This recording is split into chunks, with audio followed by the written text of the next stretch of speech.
Olá, Psi, seja muito bem-vindo ao meu canal. Meu nome é Maristela Freitas, eu sou psicóloga clínica sistêmica e no vídeo de hoje nós vamos falar sobre um tema que deixa muitos psicólogos e psicólogas inseguros da prática clínica. Você já passou por uma situação em que sentiu que a terapia não estava mais andando? Como se tivesse parado no mesmo ponto, semana após semana, sem grandes mudanças?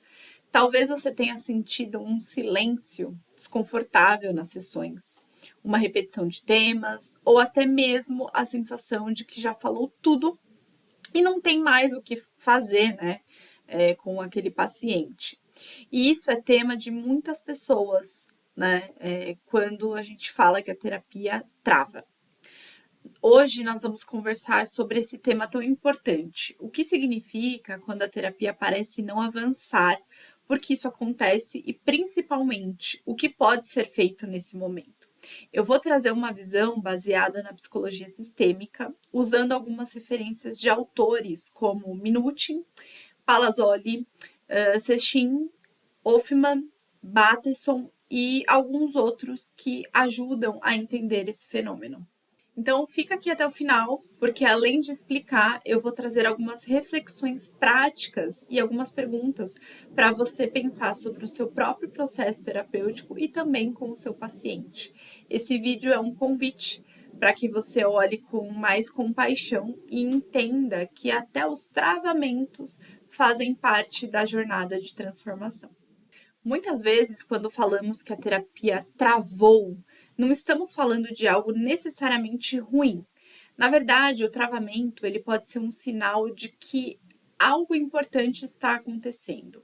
Minuchin desenvolveu a terapia estrutural e ele dizia que as crises e os impasses podem ser oportunidades de reorganização. E do ponto de vista sistêmico, a terapia é como uma dança entre paciente e terapeuta. Às vezes, um dos lados conduz, às vezes o outro. Mas há momentos em que a música ela parece parar e a dança ela fica suspensa.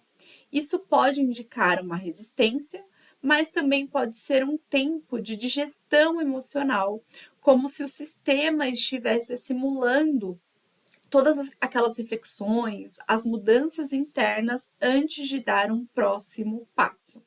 E por isso é importante se manter em terapia mesmo nesse momento de travamento ou de pausa, porque você vai manter aquele espaço ali seguro, né? Para que você se sinta pronto para dar um próximo passo.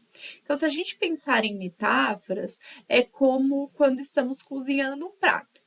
Tem o momento de cortar, de mexer, de colocar o tempero, mas também tem o momento de deixar ele ali, descansando, fervendo ou assando. E esse tempo de espera é tão necessário quanto o movimento.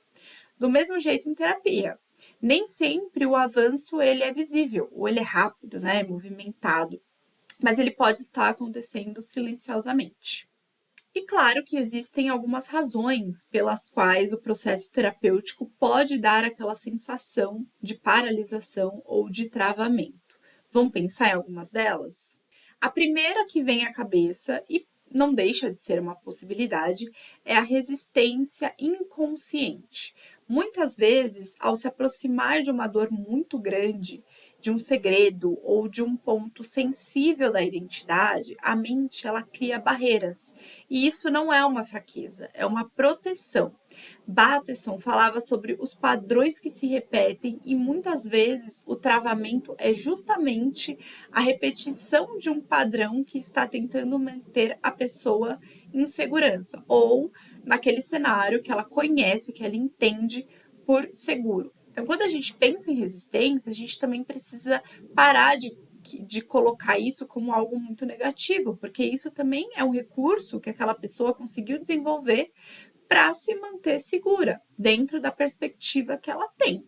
A terapia é um lugar para que ela possa ampliar e enxergar que existem outras possibilidades também de estar segura e também mais saudável. Um outro ponto é a lealdade invisível. Então, Nag, um autor também sistêmico, ele falava sobre as lealdades familiares que operam de forma muito sutil e silenciosa. Às vezes a pessoa não avança porque inconscientemente ela teme estar traindo a família, os pais ou mesmo uma narrativa familiar. Então, por exemplo, se eu melhorar, será que eu vou deixar de pertencer a esse sistema familiar? Como que eu posso ter uma vida financeira boa se os meus pais não têm? E tantos outros pensamentos que podem surgir a partir disso. Um terceiro ponto é a relação terapêutica. Sextin lembrava que o próprio vínculo entre paciente e terapeuta pode gerar impasses, pode haver medo de decepcionar o terapeuta ou até uma acomodação nesse espaço de acolhimento. Então, é indispensável assim olhar também para a relação psicólogo-paciente, terapeuta-paciente. E um outro ponto importante é o tempo de integração. Às vezes, o travamento é apenas um intervalo natural. Wolfman nos lembra que o sistema ele precisa de um tempo para se reorganizar após as mudanças significativas, após as reflexões. Não é uma estagnação, é uma pausa ou até um movimento, uma velocidade diferente daquela que já é conhecida tanto pelo terapeuta quanto pelo paciente. Então, um exemplo prático é: imagine uma família que sempre se comunicou por meio de brigas. Quando começam a ensaiar, a treinar novos modelos de falar, pode haver silêncio. E esse silêncio não é um vazio, é na verdade uma transição. E o mesmo acontece numa terapia individual. E a gente pode se perguntar: o que pode ser feito então quando a gente percebe que a terapia está travada? Primeiro, a gente pode falar abertamente com esse paciente sobre o travamento. O silêncio ou a sensação de repetição podem virar tema de uma conversa na própria sessão. Muitas vezes, nomear o que está acontecendo já abre um outro espaço para reflexão. E lembre-se, na sistêmica, o terapeuta, o psicólogo, ele não fica no lugar de só interpretar as coisas, ficar e tentando imaginar o que aquilo significa. Ele precisa questionar aquele paciente, trazer o paciente para a consciência, para autonomia do próprio processo. Então, questioná-lo mesmo, o que significa esse silêncio, o que significa esse travamento para você, como que é para você estar neste momento, tá? Um outro ponto é explorar o metanível. O que é isso? Como dizia Sextin, nós podemos olhar para a relação em si. O que está acontecendo entre paciente e terapeuta naquele momento? Há algo sendo reproduzido ali, como uma dinâmica familiar ou um padrão de comunicação? Um outro ponto importante é respeitar o tempo do processo. Não existe apenas um avanço linear, como nos lembra a teoria da complexidade de Bateson. A mudança ela acontece de forma circular e às vezes em espiral. Então, voltar a falar do mesmo assunto não significa fracasso, mas pode ser um aprofundamento. E às vezes aquele paciente ele precisa de mais tempo para se sentir seguro, para tomar um outro passo, para falar sobre outros assuntos. É importante a gente respeitar o tempo de cada paciente. Um outro ponto é perguntar a si mesmo: será que eu estou evitando algo? Será que tenho medo do que vem depois dessa mudança? Será que eu preciso de um tempo para digerir o que eu já descobri, o que esse paciente tem para me trazer também? E um outro ponto é introduzir novidades. Do ponto de vista prático, o paciente ele pode trazer novas experiências, leituras e reflexões. A terapia ela não acontece só no consultório, mas na vida. Então, muitas vezes, trazer vivências do cotidiano pode desbloquear esse processo. Diante de tudo isso, eu quero propor algumas perguntas para você refletir, caso sinta que a sua terapia ou do seu paciente está travada. Então vamos lá. O que esse silêncio ou repetição pode estar ensinando? Existe algum medo escondido em avançar nesse processo? Será que eu estou respeitando o tempo do meu paciente ou cobrando demais, colocando expectativa demais?